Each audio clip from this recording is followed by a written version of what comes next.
So part 2 to this Bolognese sauce video, I'm going to add the vegetables into a food processor.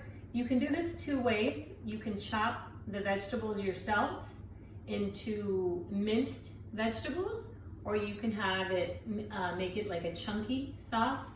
But I like to take my celery, and what I'm gonna do first is cut it in half because they're long pieces.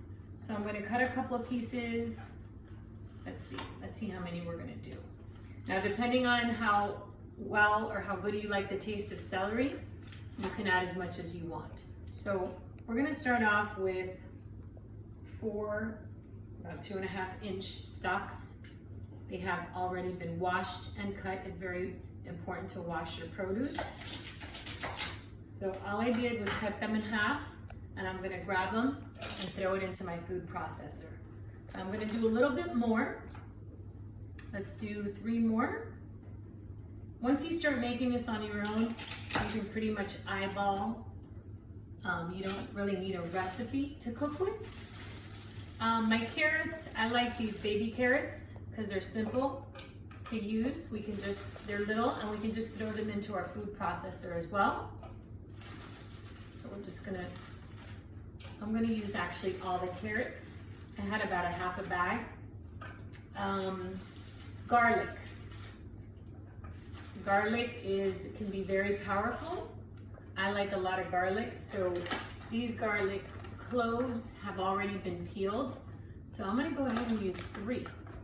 And I'm gonna put them in here. Lastly, I'm gonna do the onion.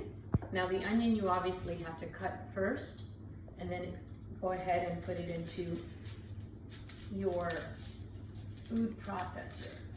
Now what I'm gonna do here is cut about 1 inch of an onion, of a sweet onion. And then I'm gonna keep adding more as we go because it looks pretty full right now. So sometimes you have this extra peel on the outside that you wanna take off.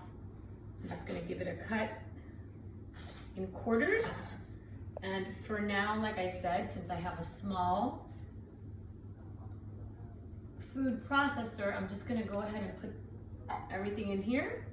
This kind of like chops everything, blends it, and then I'm going to give it a chop.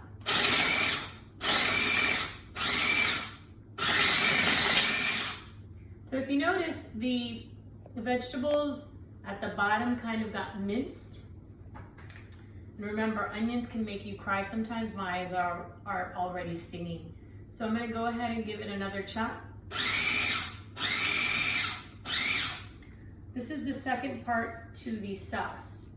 I'm gonna go ahead and stop here, and then I'm gonna show you the last part, which is putting everything together with your tomato sauce. And we're gonna cook our ground pork into the sauce towards the end so you can see the finished product.